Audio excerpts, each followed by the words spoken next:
everyone, today I want to talk to you about why the scales can make you fat. That's right, they can make you fat. And why do I say that? Well, the main reason is because they stuff with your head.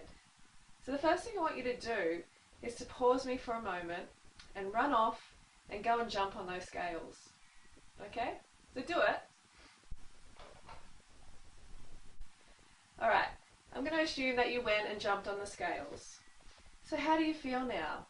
Do you feel better about yourself, or do you feel worse? My guess is that you feel worse.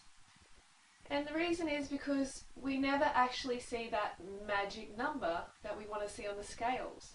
It is always eluding us. For the rest of our lives, it basically eludes us.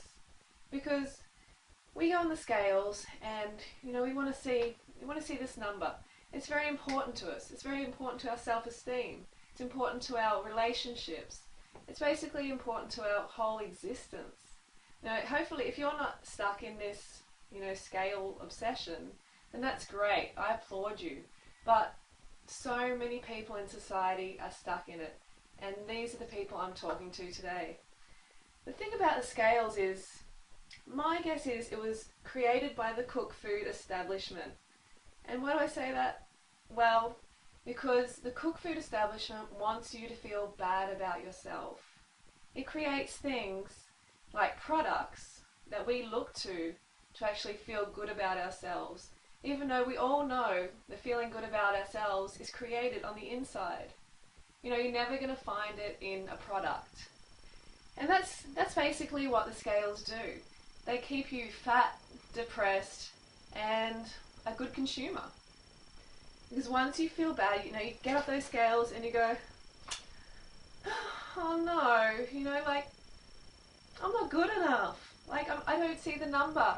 I put on 500 grams. Oh no. You know what I mean? I'm not making fun of anyone because I used to be there myself. I used to be a number chaser. I used to have anorexia and bulimia. But no more. I don't care about what I weigh. The only reason that I speak about it is so I can communicate to a culture of people who are obsessed with scales. They want to know the weight all the time.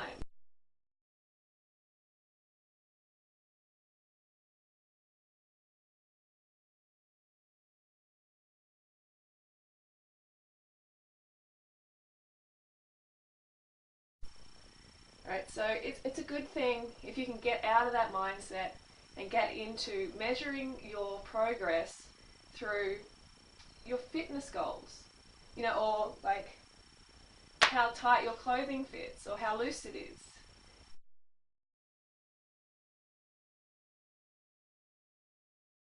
Using the scales as a way to track your progress is really, really pathetic. You know why? Because the scales lie to you. Yep, that's right, they lie to you. Because they withhold the truth.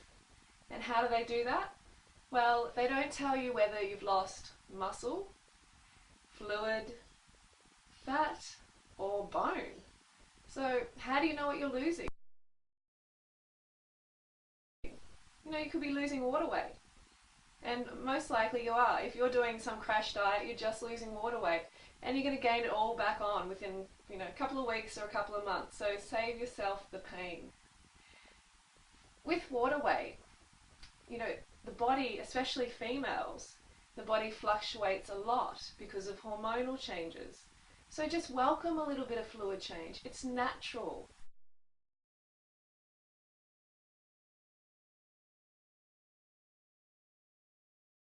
You don't want to become one of these sort of anorexic people like I used to be, who would just freak out at a couple of 100 grams.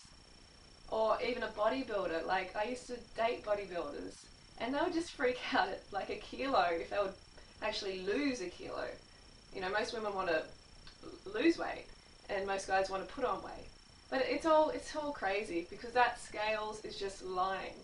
So just chuck it out. It might be actually a good therapy session to actually, smash the scales. But in all seriousness, we have to expect some weight fluctuations. Okay, so let go of that mentality that you need to be the magic number. Because the scales can ruin your relationship. I know that sounds so crazy, but they can ruin your relationship. Because if you get on the scales first thing in the morning and you don't see that magic number, and a lot of the time the rest of the day you're sort of going, damn, like, oh. And that can basically rub off into the relationships around you because you're so stuck in your head about this number that sometimes you don't even think properly. Maybe not everyone is like this, but I definitely was, and I know a lot of people who are. So just ignore it, don't get on the scales, bash them up, throw them out, just get on with your life. Okay? Next thing is they can actually, and they do, make you fatter. Indirectly. Well, sort of almost directly. What they do is stuff with your head. So you get on the scales, you don't see that magic number, and all of a sudden you're like, oh no, I'm too fat. I'm not good enough. I have to go on a diet. And then what happens is we start to starve ourselves. We starve ourselves of all the good foods, all the high carbohydrate foods, and all of a sudden we get really, really hungry.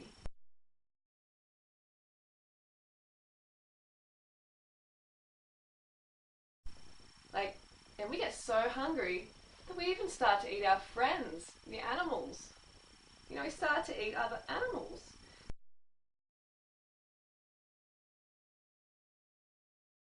That's how hungry people get. And we all know that's not good for your health. So you don't want to get to the stage where you're eating crap. You start eating high fat foods, high salt foods, all of that. And then you wonder why you put on weight. See how the scales can directly affect your mental state?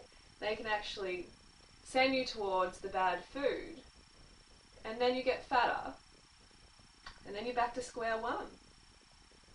These fad diets, they just do not work, especially these low carbohydrate, sort of like raw paleo diets. They don't work long term. You may feel okay in the short term, but we're about sustainability.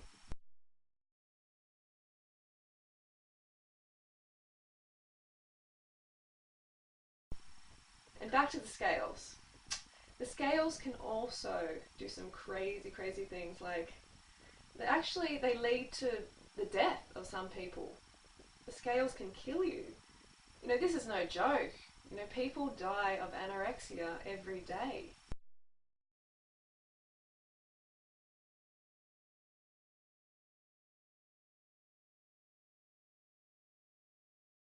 And that's directly related to that magic number. When I had anorexia, I actually, began to avoid the scales because I knew it was just doing my head in so, so much. And I didn't want to see that I hadn't lost weight. It's crazy. So you want to stay away from them for that reason. Be easy on yourself. Be patient. Put the scales aside and just focus on becoming fitter, becoming healthier and happier. Because that's what life is about.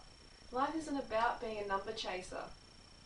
Life is about getting the most out of it, having fantastic relationships, and being yourself, being your true self. And that's when you get that ideal weight without even trying.